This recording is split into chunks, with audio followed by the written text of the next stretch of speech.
It's like he didn't have any remorse at all for what he had done. It doesn't begin with a scream. It begins with silence, with a road no one looks down twice, with a town where night falls and doors are locked, not out of fear, but out of habit. For years, sometimes decades, people disappear without anyone seeing the pattern. Not because it is invisible, but because it is scattered, across countries, across continents, across time.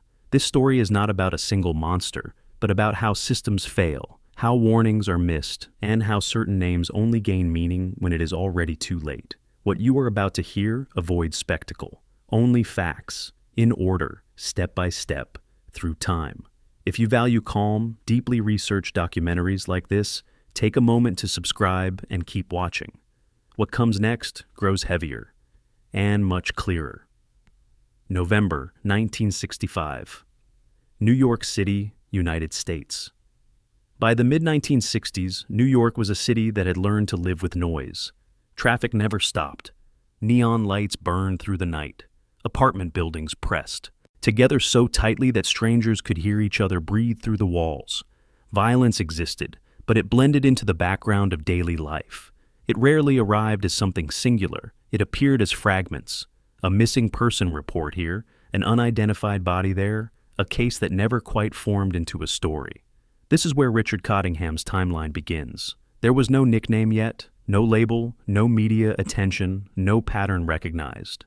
His earliest known crimes existed as isolated events, filed into separate systems that never spoke to each other, in different cities, in different jurisdictions, under different assumptions. Women disappeared, bodies were found, and cases were logged, but not connected. Cottingham lived an outwardly ordinary life. He was married. He worked as a computer operator, a profession that in the 1960s carried an image of discipline and structure. He dressed conservatively. He spoke quietly. Neighbors described him as reserved, unremarkable, forgettable. There was nothing about his presence that created alarm. That anonymity became his greatest protection. Throughout the late 1960s and early 1970s, women began turning up dead in New York and New Jersey under circumstances that appeared unrelated. Some were found in hotels, others in remote locations. Several were sex workers, which quietly shaped how their cases were treated. Investigations moved slowly, evidence degraded, witnesses disappeared, files were closed without resolution. No central database connected the crimes. No cross-state task force existed. New York investigated New York. New Jersey investigated New Jersey. And what happened on one side of the river was rarely compared to what happened on the other. The violence itself evolved gradually. Early attacks showed control without extreme brutality. Over time, that changed. Victims were restrained, tortured, held for longer periods. Some were mutilated after death. But the escalation happened, in isolation. Each case was treated as its own tragedy, not part of a developing pattern.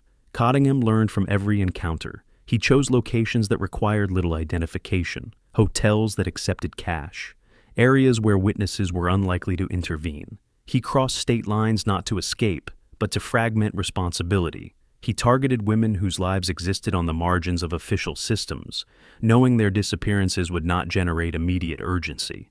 Survivors tried to stop him. Several women escaped and reported their assaults. They described his behavior, his voice, his methods.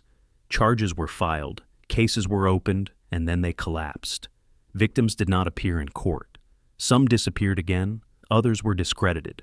Without testimony, cases were dismissed. Each failure reinforced the same message: the system would not hold him. At home, his personal life was unraveling.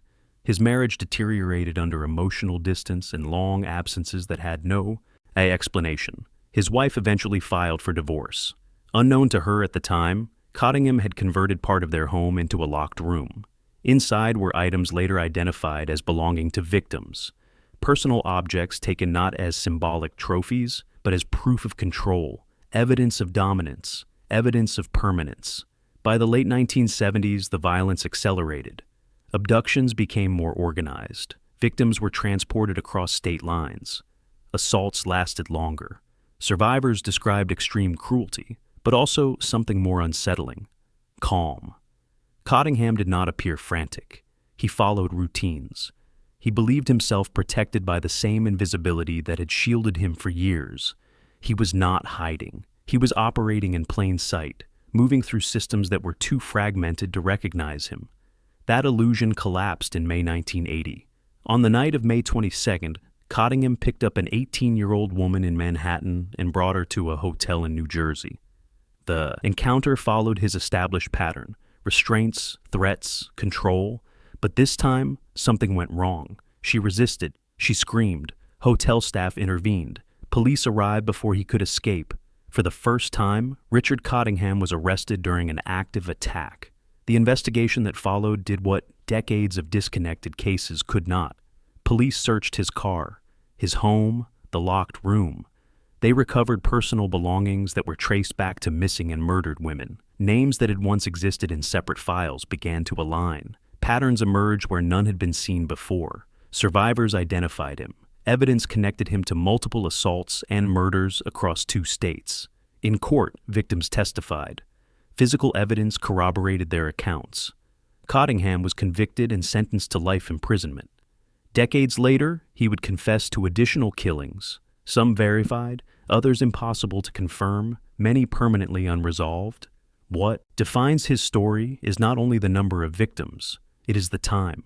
From the mid-1960s to 1980, Cottingham operated within the blind spots of the system, not through intelligence or complexity, but through fragmentation, separate databases, separate jurisdictions, separate assumptions, no shared vision, no unified response. He did not defeat law enforcement. He simply outlasted coordination.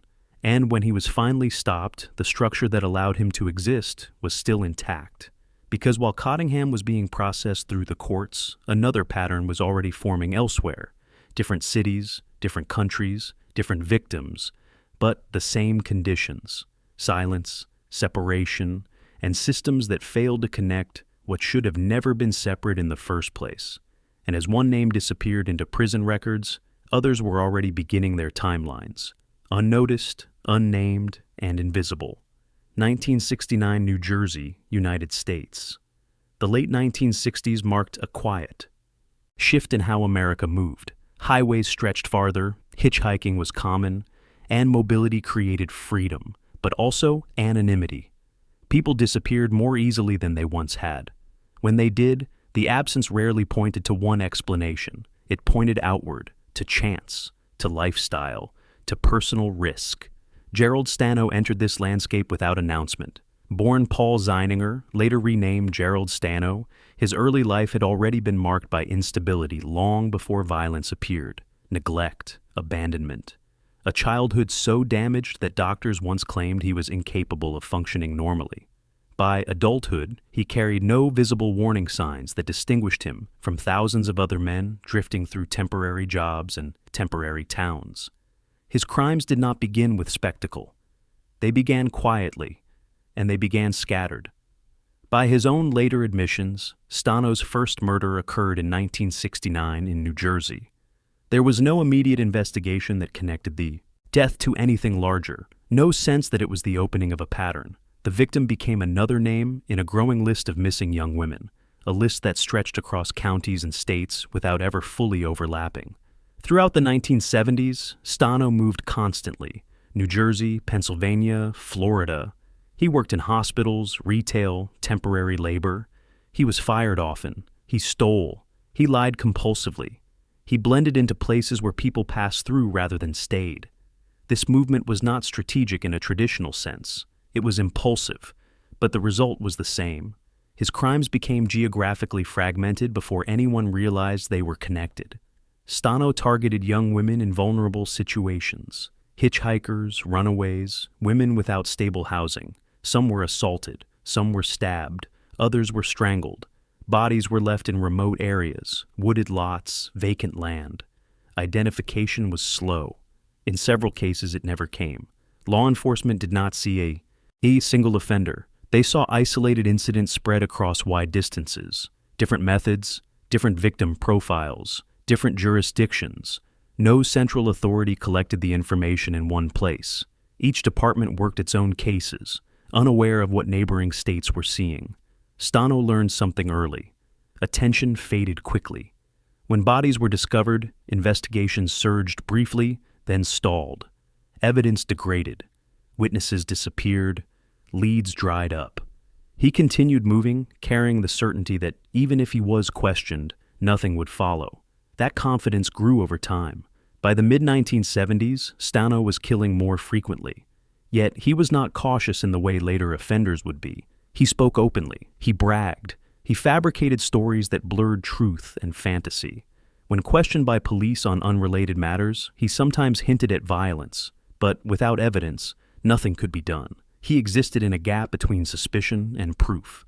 The turning point did not come from a cold case or a forensic breakthrough. It came from survival. In March 1980, a woman named Donna Hensley escaped from a motel room in Florida after being brutally attacked. She ran for help. She identified her attacker by name. Unlike so many before her, she survived long enough to speak. Police arrested Gerald Stano on April 1, 1980. What followed was not a clean unraveling, but a flood. Once in custody, Stano began confessing, not cautiously, not strategically. He confessed compulsively. He claimed dozens of murders across multiple states. Numbers changed, details blurred. Some confessions were verified, others could not be confirmed. Investigators struggled to separate truth from exaggeration, but enough details aligned to expose the scale. Victims in New Jersey, Pennsylvania, Florida. Bodies that had been discovered years earlier suddenly had a potential explanation. Patterns that once seemed disconnected now overlapped. Locations, timeframes, methods. His movement between states mirrored the spread of unsolved cases. Stano was convicted of 9 murders and sentenced to death, along with multiple life sentences. Officially, 23 victims were confirmed. Law enforcement believed the true number was higher, possibly far higher, but evidence was gone. Scenes had decayed, records were incomplete, some cases would never be reopened. He was executed in 1998. What makes Gerald Stano significant is not just the violence, but the confusion he left behind. His case demonstrated a different kind of failure than what came before. Richard Cottingham exploited jurisdictional separation through method and routine. Stano exploited it through chaos. He moved erratically. He changed stories. He overwhelmed investigators with information that could not be verified. The system, already fragmented, struggled to adapt to a suspect who did not fit a clean narrative. In the end, Stano was stopped not by coordination, but by chance. One victim survived. One arrest held. And only then did the larger picture begin to surface. But even then, it was incomplete. As the 1970s closed and the 1980s began, the lesson was clear, yet largely unlearned. Mobility, anonymity, and jurisdictional isolation continued to create space for offenders to operate undetected. While Stano awaited execution, others were already moving through similar gaps in different countries under different conditions. The timeline did not pause. It continued outward, into new regions, new systems, and places where those gaps were even wider. And in the years that followed, the cost of those blind spots would grow far beyond anything seen before. 1978, Bogota, Colombia. By the late 1970s, large parts of South America were defined by movement.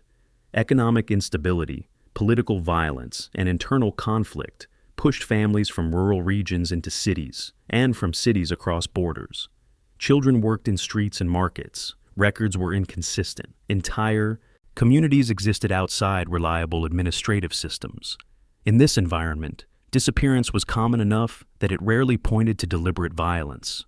Pedro Lopez entered this landscape without resistance. His life before the murders had already been shaped by displacement. A childhood marked by abuse, abandonment, and long periods on the streets taught him a single rule early on. Survival depended on movement. Names could change. Places could be left behind. Consequences rarely followed across borders.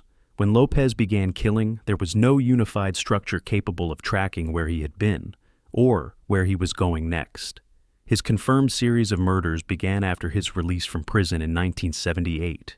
Lopez drifted between Colombia, Ecuador, and Peru, traveling by foot, bus, and informal transport routes. He rarely stayed long in one place. He targeted young girls, most of them between the ages of 8 and 12. Many were street vendors. Others were sent alone to markets or schools. Almost all came from impoverished or indigenous communities, where disappearance was tragically normalized. The pattern did not appear obvious at first. The disappearances occurred in different provinces, under different local authorities, across national borders. Families reported missing children when they could, but records were incomplete. In some regions, reports were never filed. Authorities often assumed the girls had run away, been trafficked, or relocated with relatives. Each explanation sounded plausible enough to close a file. Lopez relied on simplicity. He approached his victims in public spaces during daylight hours. He offered small amounts of money. He claimed to be lost. He asked for directions or help finding a bus. The requests were ordinary. The settings were familiar. There was no visible force, no immediate threat. Children followed him willingly, believing the interaction would end quickly. When bodies were discovered, identification was difficult. Many victims had no formal documentation. Families lived far apart. In rural areas, forensic capabilities were minimal or non-existent. Some bodies were buried without names. Others were never recovered at all. The absence of centralized databases meant no one compared cases beyond local boundaries. By the time authorities began to notice similarities, the trail was already fragmented. In Peru, villagers captured Lopez after he attempted to abduct a child. They restrained him, beat him, and turned him over to police. But instead of investigating him for murder, authorities expelled him from the country. There was no regional alert, no warning shared with neighboring nations, no investigation into where he had come from or what he might have done before. Lopez resumed killing almost immediately. In Ecuador, disappearances increased near markets and schools. Newspapers reported concern. Rumors spread. Authorities focused on human trafficking networks, believing organized. Crime was responsible. Lopez operated openly, often returning to the same public spaces where children had vanished. He listened as newspaper vendors read headlines about missing girls, blending into the crowds that discussed his crimes without recognizing him. Fear did not expose him. Coincidence did. In early 1980, multiple bodies were discovered buried together near municipal land in Colombia. The similarities were impossible to ignore. Ages, injuries, burial methods, locations. For the first time, investigators seriously considered that a single individual might be responsible. Lopez was arrested in March 1980 after attempting to abduct another girl in Ecuador. This time, police searched nearby areas. What they uncovered changed the scale of the case entirely. Dozens of shallow graves, evidence of repeated killings, burial sites that suggested routine rather than impulse. The volume alone shattered previous assumptions. During interrogation, Lopez confessed. He spoke calmly. He did not minimize his actions. He led investigators to burial sites across regions. His admissions crossed borders, naming victims in multiple countries. The numbers he provided were staggering, far beyond anything authorities had prepared for. Verification, however, was limited. Many graves had already been disturbed. Others could not be located again. Records were incomplete. Some victims had never been reported missing. Lopez was convicted for only a fraction of the murders he claimed. The legal systems involved were not designed to process crimes of such scale. He was sentenced in Ecuador and later transferred to Colombia. Despite the magnitude of his crimes, sentencing limits meant he served far fewer years than expected. In 1998, he was released from custody. After his release, he disappeared. His whereabouts remain unknown. Pedro Lopez represents a turning point, not just in numbers, but in exposure. Unlike earlier offenders who relied on urban anonymity or fragmented jurisdictions, Lopez exploited systemic absence, regions without records, borders without communication, communities without protection. His crimes demonstrated how easily violence could expand when no unified structure existed to stop it. Equally unsettling is what followed. Despite international attention, fundamental systems did not change. Cross-border coordination remained limited. Child disappearances continued to be explained away. Warnings faded as headlines moved on. The shock did not translate into lasting reform, and while Lopez vanished into uncertainty, another timeline was already forming. In the 1990s, further north, regions facing conflict and displacement of their own would experience the same conditions. Poverty, movement, silence. children living between systems, visible everywhere and protected nowhere. The names would change, the geography would shift, but the pattern would return, larger, darker, and even harder to stop. 1980. Dnipropetrovsk Oblast, Soviet Union. In the early 1980s, the Soviet Union maintained a carefully constructed image of order. Crime, at least officially, was controlled. Statistics were filtered, narratives were managed, and the idea of a long-term serial offender conflicted with the state's vision of a disciplined, regulated society. Violent crime existed, but it was framed as isolated and solvable. Patterns, especially those suggesting systemic failure, were not encouraged to surface. That assumption created space. Serhiy Tkach began killing within this environment, not from the margins, but from inside the system itself. He was trained as a police investigator. He understood evidence handling, investigative routines, and procedural blind spots. More importantly, he understood how authority shaped belief. When someone wore the appearance of legitimacy, they were rarely questioned. The first confirmed murders linked to Tkach occurred around 1980. Young girls began disappearing across parts of eastern Ukraine, then part of the Soviet Union. The victims were typically between the ages of 8 and 18. They vanished near railway lines, wooded areas, and transitional spaces where movement was constant and witnesses were unreliable. When bodies were found, investigations were handled locally and quietly. Each case was processed as a separate tragedy. There was no shared picture.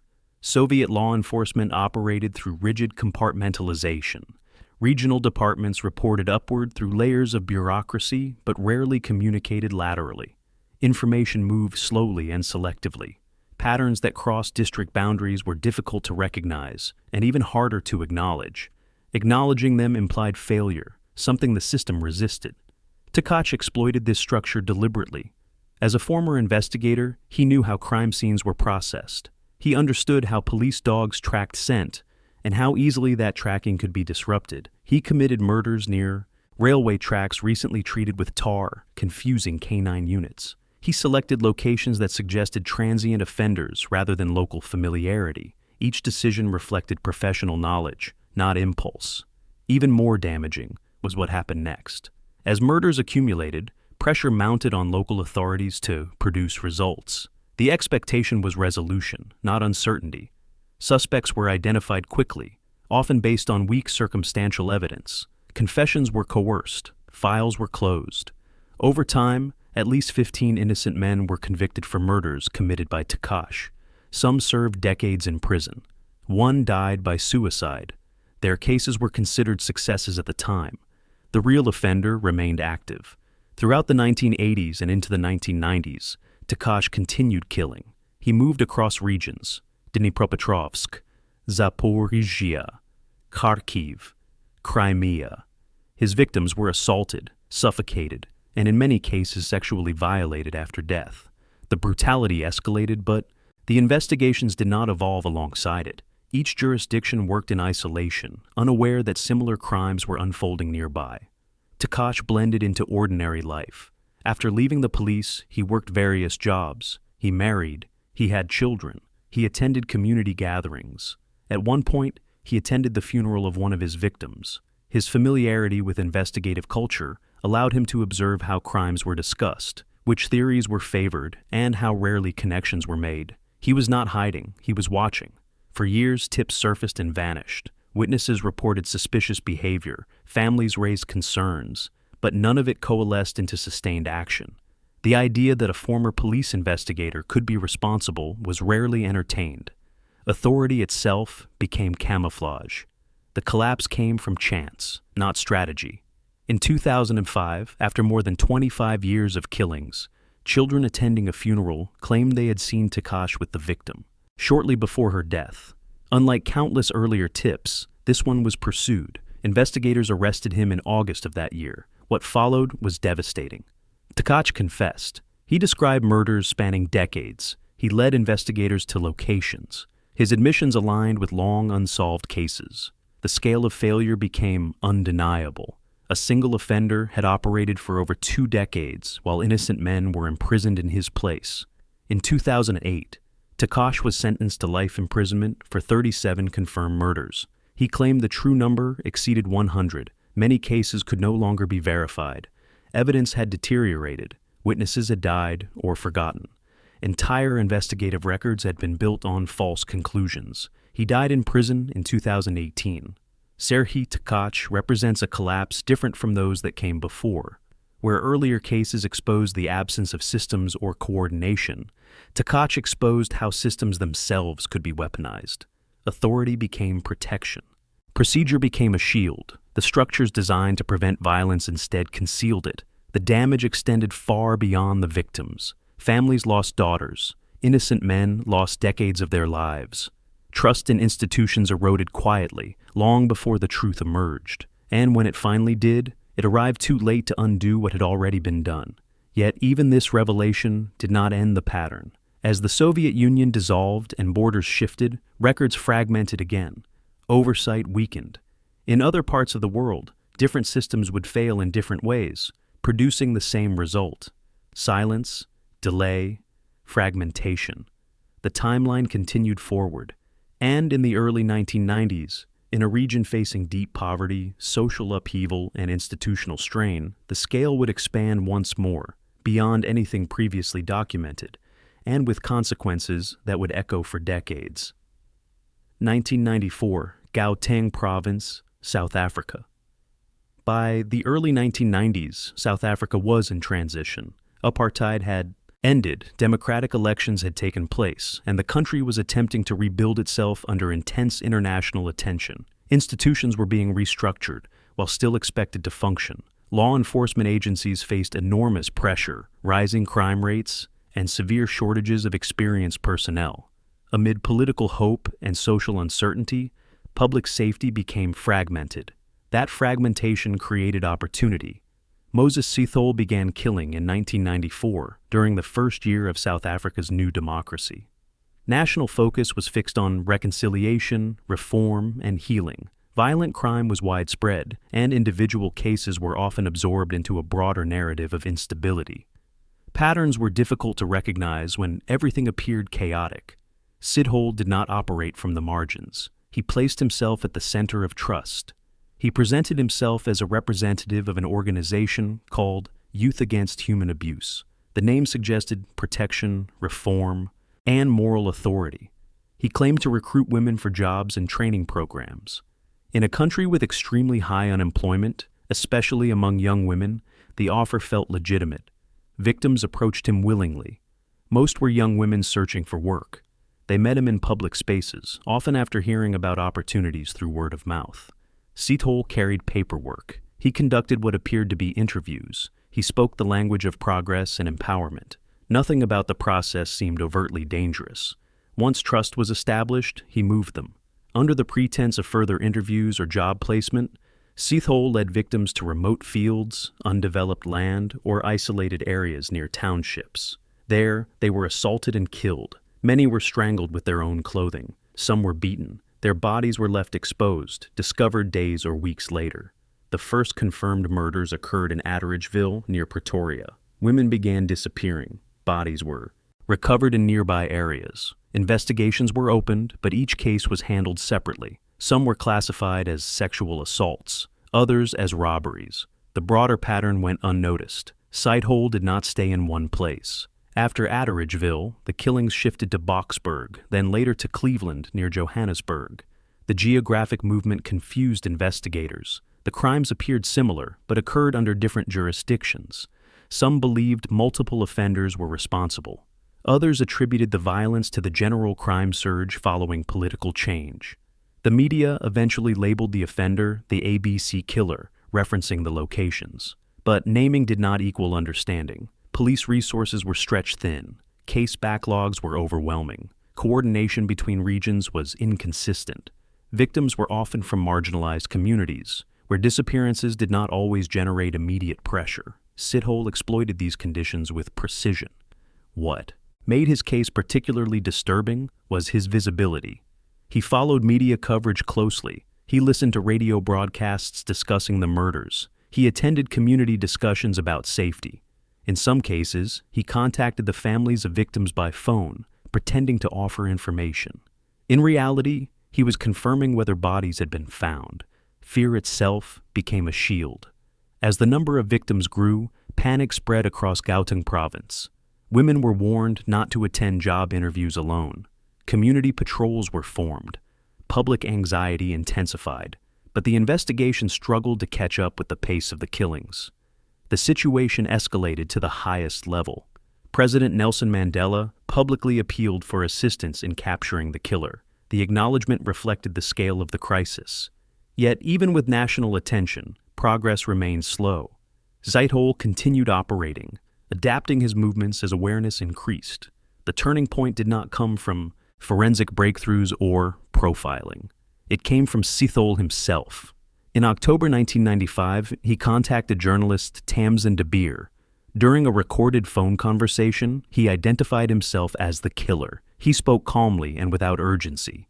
He claimed responsibility for dozens of murders. To prove his identity, he provided directions to the location of a victim's body. For the first time, the information was precise. Police acted immediately. Zeithole was located in Johannesburg and confronted. During the arrest, he attacked an officer with a hatchet and was shot. He survived and was taken into custody. What followed was a full collapse of uncertainty. Zeithole confessed extensively. He described his methods, his movements, and his motivations. He admitted to killing at least 38 women and one toddler. Investigators confirmed many of his statements through recovered remains, timelines, and witness accounts. The scale of the violence was undeniable. In 1997, Zeithole was convicted and sentenced to multiple consecutive life sentences, totaling over 2,000 years in prison. The sentence ensured permanent incarceration. Moses Zeithole exposed a specific vulnerability. Where earlier offenders relied on anonymity, borders, or institutional authority, Zeithole relied on trust created by social transformation. He weaponized the language of reform. He used hope as access. His crimes were not hidden from society. They were embedded within its rebuilding process.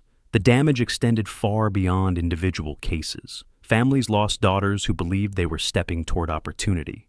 Communities learned that even promises of progress could be manipulated. Law enforcement agencies were forced to confront how instability, even when rooted in positive change, could create new forms of danger. Yet Zeithole's arrest did not end the timeline. As South Africa attempted to process the scale of his crimes, similar patterns were emerging elsewhere. Different continents, different systems, the same conditions, economic pressure, mobility, and people living at the edge of institutional protection. The scale would soon expand again, this time across multiple states over decades, hidden not by transition or borders, but by sheer volume. And the name attached to that next chapter would eventually redefine what the word prolific truly meant. The pattern was still moving forward. 1970, United States. By the time the 1970s began, the United States was already accustomed to violence, but not to scale. Murders were investigated locally. Missing persons were handled quietly. If no clear suspect emerged, cases faded into archives.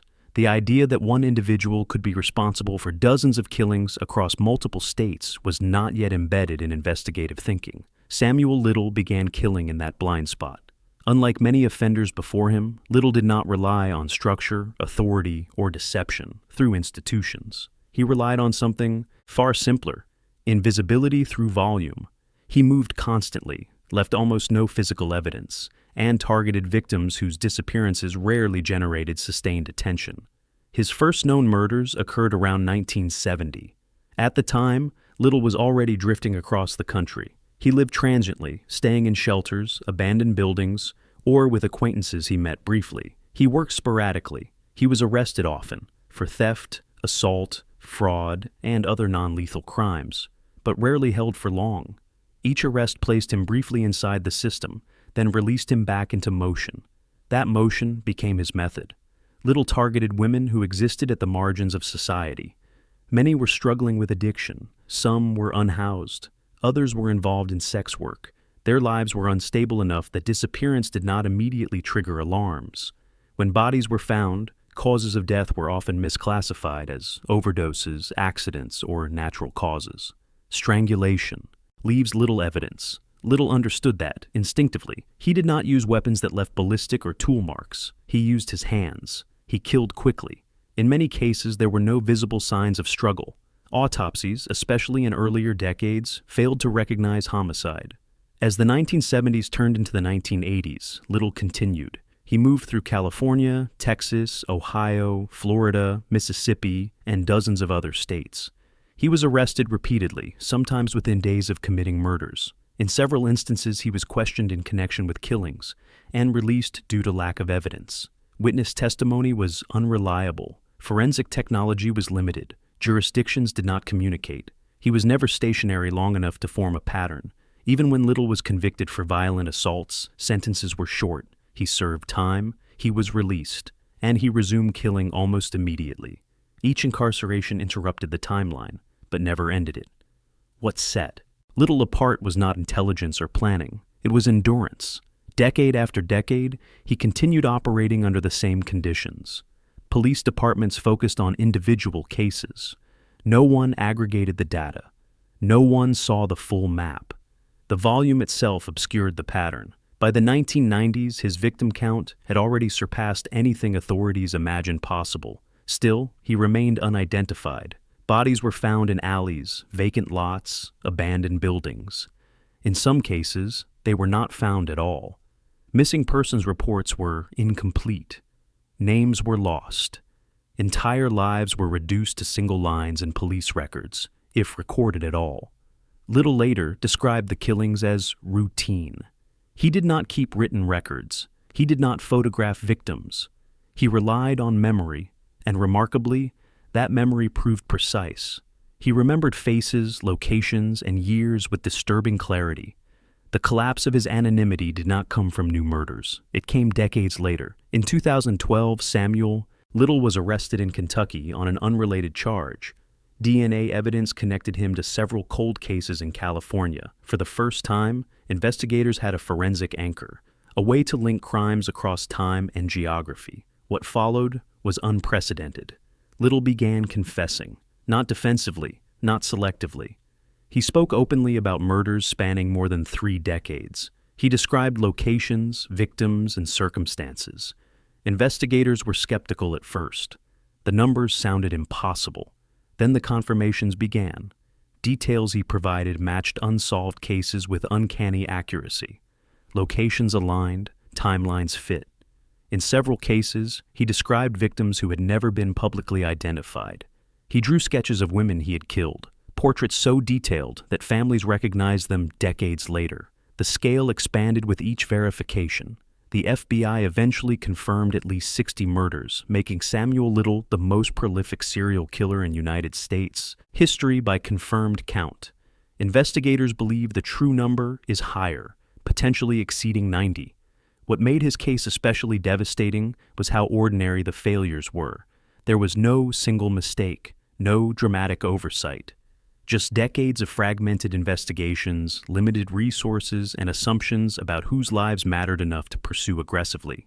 Each jurisdiction believed it was handling isolated cases. In reality, they were each seeing fragments of the same offender. Little was sentenced to life imprisonment without parole. He died in custody in 2020.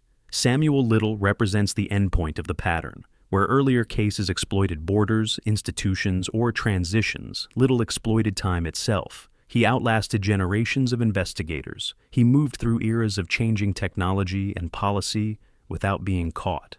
His crimes were not hidden by secrecy, but by repetition. And perhaps most unsettling is this.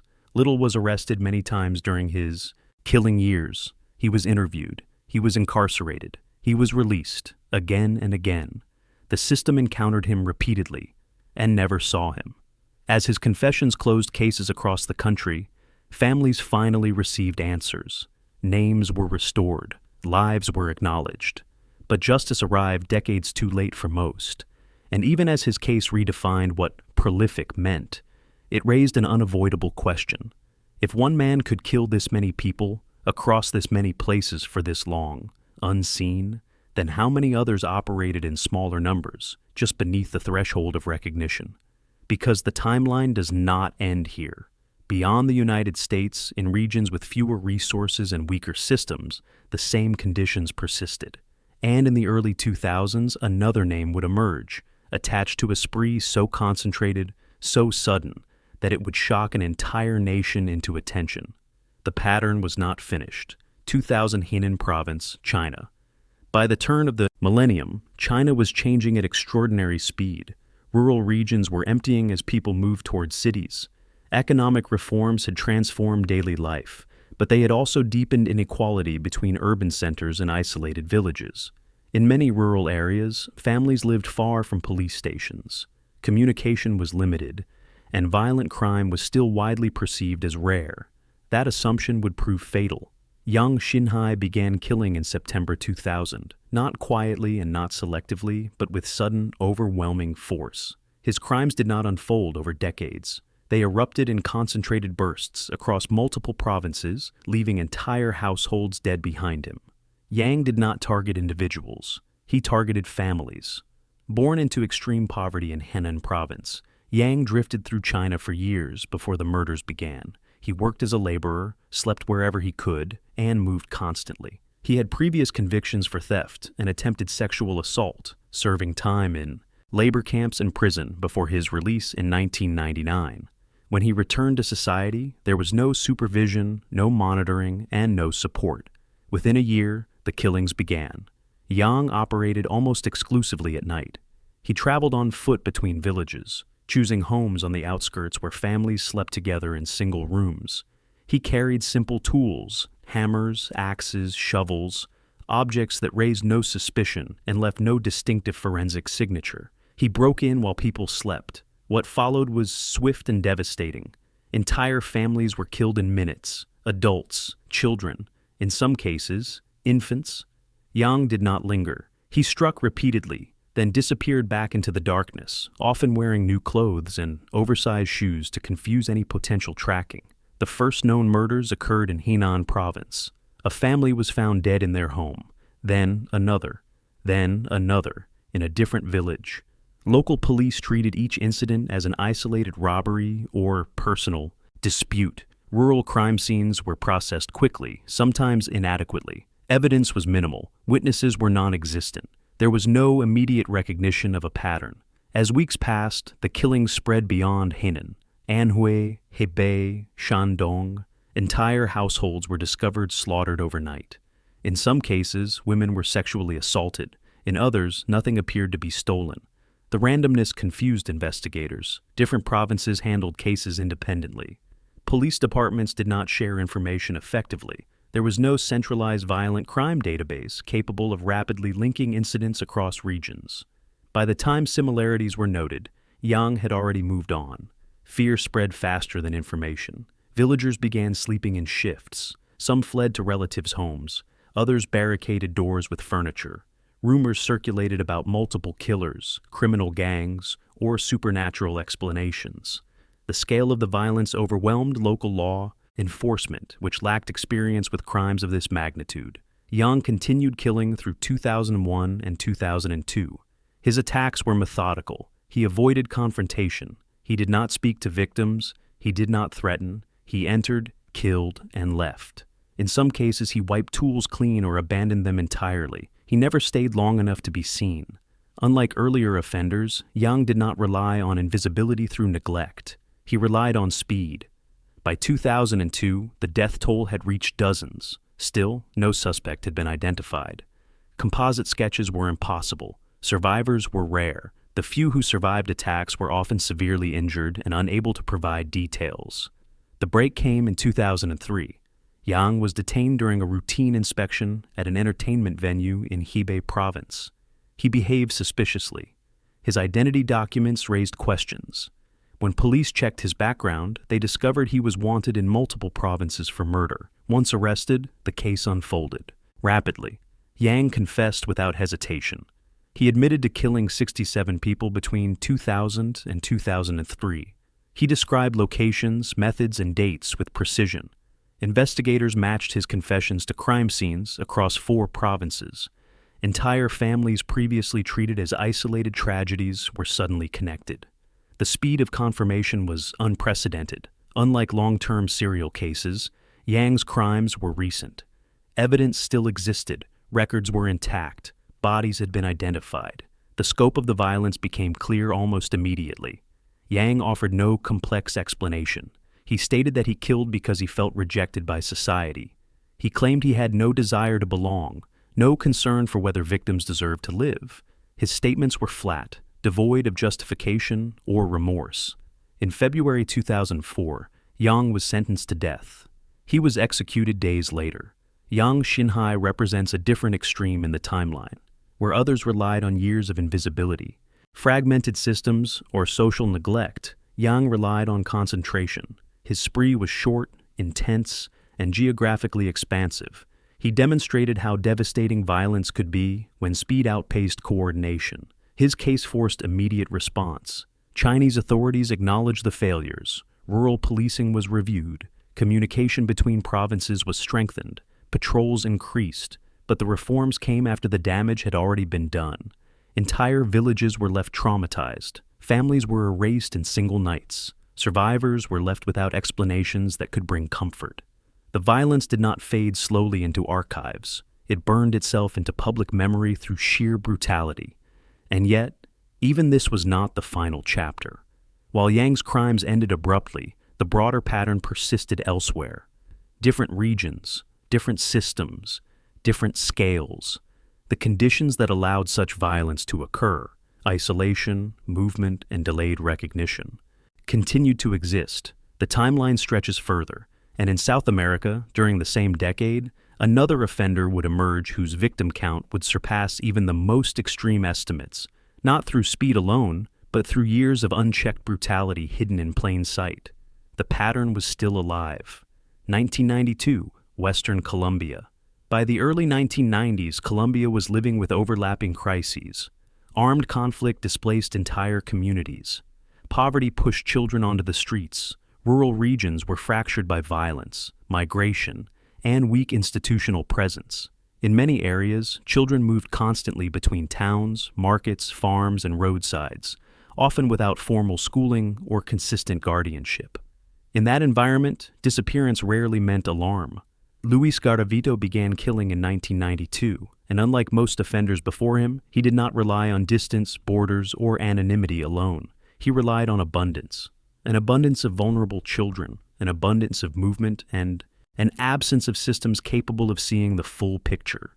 Garavito targeted boys. Most were between the ages of 6 and 16. Many were homeless, displaced, or sent alone to work in markets or fields. Some lived with families stretched too thin to monitor their daily movements. When these children vanished, explanations came easily. They had run away, joined armed groups, crossed into another region, or simply moved on. Garavito understood this deeply. He traveled constantly across western and central Colombia, and later into Ecuador and Venezuela. He dressed in disguises, sometimes as a priest, sometimes as a street vendor, sometimes as a disabled man in need of help. His appearance changed, but his method remained consistent. He approached children in public places. He offered food, work, shelter, religious guidance. He spoke softly and patiently. He gained trust quickly. Once isolated, he assaulted, tortured, and killed them. The violence was prolonged and ritualized. Bodies were often mutilated and hidden in shallow graves or remote terrain. The killings were not impulsive. They were systematic. Throughout the early and mid-1990s, children disappeared across multiple departments in Colombia: Valle del Cauca, Boyacá, Cundinamarca, Antioquia, Meta, Quindío. In many cases, bodies were never found. In others, remains were discovered months or years later, unidentifiable. Each region investigated its own cases. There was no centralized database tracking missing children nationwide. Reports were inconsistent. Many families never filed official complaints, believing authorities could do nothing or fearing retaliation from armed groups. Even when reports existed, they were rarely connected across regions. Garavito moved freely through those gaps. He often returned to areas where he had killed before, confident that no one was tracking patterns. He followed news coverage, adjusting routes when attention increased.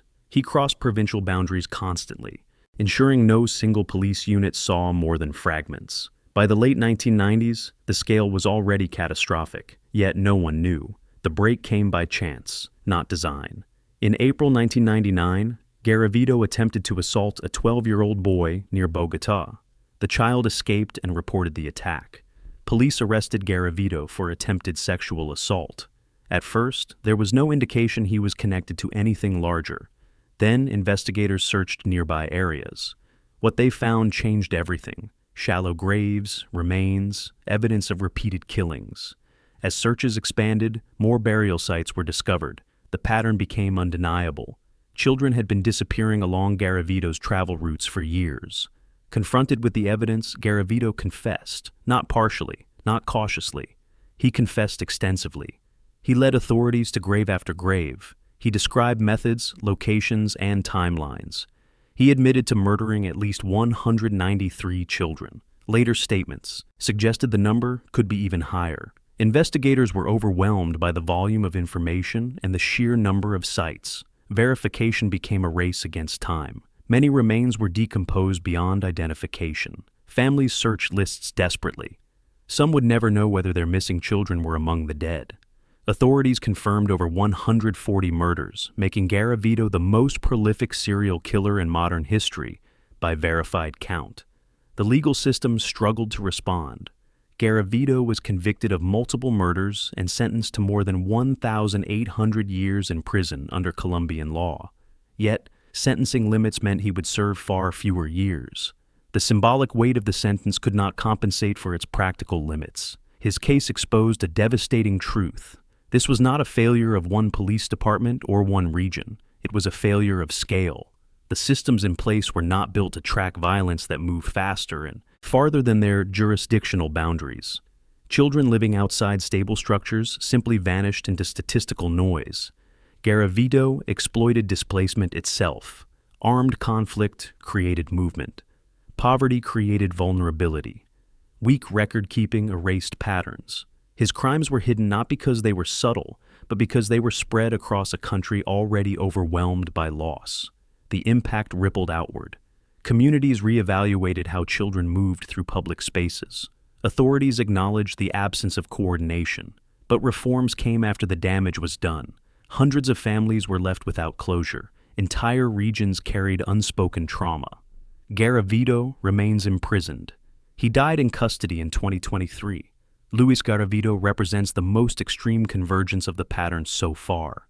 Where Samuel Little demonstrated how time could hide violence, Garavito demonstrated how volume could bury it. His crimes did not rely on invisibility. They relied on normalization, the normalization of missing children in a society already fractured by conflict. And even after his arrest, the question remained unavoidable. How many of his victims were never found? How many disappearances were never linked? How many patterns were still unfolding elsewhere? Because even as Garavito was finally stopped, the conditions that enabled him did not disappear. And in another part of South America, a different kind of killer, operating openly, defiantly, and with a twisted sense of justification, was already carving out the next chapter in this timeline. The pattern was changing again. 1968, São Paulo State, Brazil. By the late 1960s, Brazil was living under military dictatorship. Authority was centralized, violence was common, and trust in institutions was uneven at best. In many regions, police corruption and extrajudicial killings were widely known, even if rarely acknowledged publicly. Criminal justice was often arbitrary, and prisons were violent ecosystems where survival depended on reputation rather than law. It was inside this environment that Pedro Rodrigues Filho began killing. Unlike the offenders who came before him, Rodrigues did not attempt to remain invisible. He did not hide from attention, evade contact, or depend on anonymity. Instead, he cultivated notoriety. His violence was deliberate, public, and framed, by himself and by the media, as a form of justice. Rodrigues was born into violence. According to later accounts, his father abused his mother while she was pregnant with him, leaving lasting physical damage. His childhood was marked by instability, anger, and early exposure to brutality. By his teenage years, violence was already normalized. At age 14, he committed his first known murders, shooting a local official and a security guard he believed had wronged his father. He did not flee afterward, he escalated. Rodriguez moved to the outskirts of São Paulo, where criminal gangs, drug trafficking, and vigilantism overlapped. He began targeting people he identified as criminals, drug dealers, rapists, alleged murderers. In his own narrative, each killing was justified. He was not eliminating victims at random. He was enforcing his version of order. That framing mattered. In communities where trust in police was low, Rodriguez became a symbol. Some feared him. Others admired him. Newspapers labeled him Pedrinho Matador, a name that blended brutality with folklore. His crimes were not hidden. They were reported, discussed, and sometimes even celebrated. The killings continued into his teenage years. Rodriguez claimed he killed dozens of people before reaching adulthood. Many of these claims were later supported by court records and witness testimony. Others could not be verified. What is certain is that his violence was constant, and his confidence grew with every act. In the early 1970s, Rodriguez was arrested and imprisoned. Prison did not stop him. Inside Brazil's prison system, violence was routine. Guards exercised limited control. Inmates enforced their own hierarchies. Rodriguez continued killing behind bars, targeting fellow prisoners he identified as criminals. In one widely documented incident, he murdered his own father inside prison after discovering he had killed Rodriguez's mother. Over time, Rodriguez was officially convicted of 71 murders. He claimed the true number exceeded 100. Unlike serial killers whose crimes are separated by secrecy and denial, Rodriguez spoke openly about his actions. He gave interviews. He described his killings without hesitation. He expressed no remorse, only justification. In his view, his victims had forfeited their right to live. This narrative complicated everything. Rodriguez did not fit the established framework of serial murder. He did not target vulnerable strangers. He did not seek concealment. His violence was selective, ideological, and openly acknowledged. Law enforcement struggled to categorize him. Media outlets struggled to portray him. He became a contradiction, a mass murderer framed as a vigilante, a criminal embraced by segments of the public, a symbol of how deeply broken the system had become. In 2007, after serving more than 3 decades, Rodriguez was released from prison under Brazilian sentencing limits. The release shocked the public. For years, Rodriguez insisted he had changed. He claimed to have abandoned violence. He began appearing in interviews, podcasts, and later on social media, speaking out against crime and urging younger generations not to follow his path. To some, this appeared as reform. To others, it was notoriety repackaged. In 2011, he was imprisoned again for crimes committed after his release, though not for murder. He was released once more in 2018. In March 2023, Pedro Rodriguez Filho was killed in a targeted attack. His death closed a chapter that had never fit cleanly into any category. Rodriguez represents a divergence in the timeline. Where others exploited invisibility, neglect, or systemic collapse, Rodriguez exploited moral ambiguity. He exposed a society where official justice was so distrusted that violence could be reframed as correction. His killings were not buried by silence, but absorbed into narrative. And that is what makes his case so unsettling. Because his story is not only about one man, but about what happens when systems fail so thoroughly that murder becomes, for some, acceptable if the target feels justified. The pattern here is different, but the root is the same: broken trust, fragmented authority, normalized violence. And as Rodriguez's story faded into history, another case was already unfolding, one that would return the timeline to secrecy, movement, and extraordinary numbers. A final name, operating across states, across decades, and largely unseen until the very end. The pattern had not finished revealing itself. 1982, Washington State, United States. By the early 1980s, the United States believed it had entered a more informed era of criminal investigation. The previous decade had produced nationally known serial killers, and law enforcement agencies had responded with task forces, profiling techniques, and increased interdepartmental awareness. The idea of a lone predator operating undetected for years was no longer unthinkable, but it was assumed to be preventable. Gary Ridgway proved otherwise. The first bodies were discovered near the Green River in Washington State in 1982. Young women were found in wooded areas and along riverbanks. Many were runaways. Others were involved in sex work. Their disappearances had not triggered immediate alarms. Some were reported missing weeks or months after they were last seen. In several cases, families had already lost contact long before authorities became involved. From the beginning, the investigation faced a quiet disadvantage. The victims lived outside stable systems. They moved frequently. They lacked consistent records. Their lives were fragmented in ways that made timelines unreliable and witnesses scarce. Even as bodies accumulated, the urgency surrounding the cases did not match the scale of the violence. Ridgway did not kill impulsively. He killed methodically. He picked up victims along Pacific Highway South, an area known for transients. He did not rush. He did not escalate rapidly. He repeated the same actions over and over, across years. Strangulation was his method, a form of killing that left minimal physical evidence and few forensic markers, especially with the technology available at the time. Bodies were dumped in remote locations. Some were clustered, others were scattered. In several cases, Ridgway returned to the same sites multiple times, confident that familiarity would not lead to identification. Nature erased details. Time erased context. The landscape became part of the concealment. Outwardly, Ridgway was unremarkable. He held a steady job, he married multiple times, he attended church. He spoke politely. Co-workers described him as slow, socially awkward, and compliant.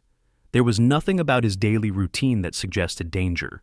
He blended perfectly into the background of ordinary life. He was interviewed early. Police questioned Ridgway during the early stages of the Green River investigation. He cooperated. He provided samples. He took a polygraph test and passed. His name remained on suspect lists, but without evidence, nothing followed. He returned to work. He returned to routine. And he continued killing. The task force expanded. At its peak, dozens of investigators worked the case. Tips poured in. Thousands of leads were logged. Suspects were questioned and cleared. Media coverage intensified. At one point, investigators even consulted Ted Bundy, hoping for insight into the offender's behavior. Yet, despite the attention, the murders continued.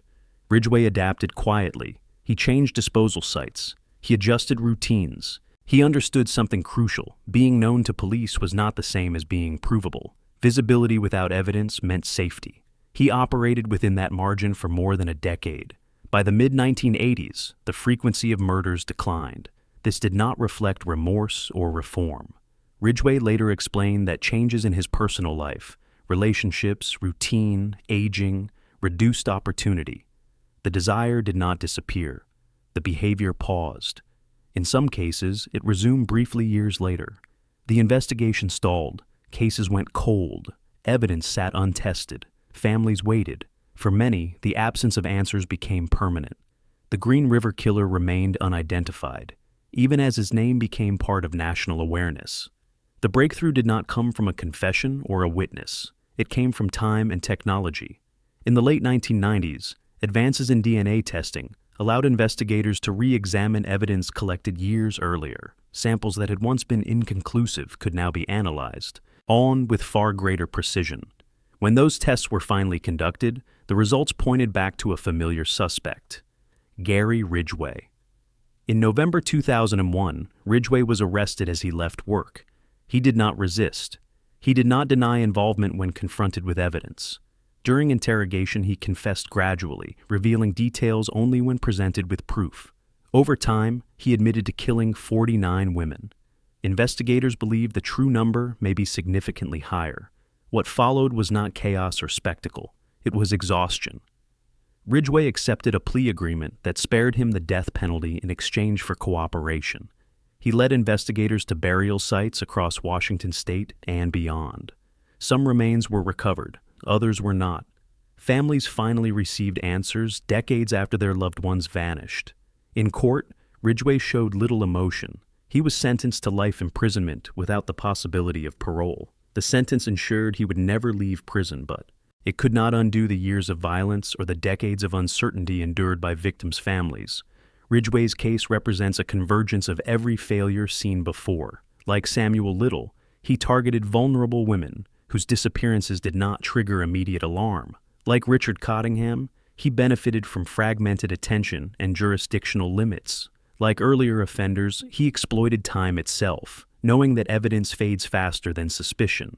But what makes Ridgway especially unsettling is this: he was known, he was interviewed, he was documented, he was suspected, and he continued killing anyway.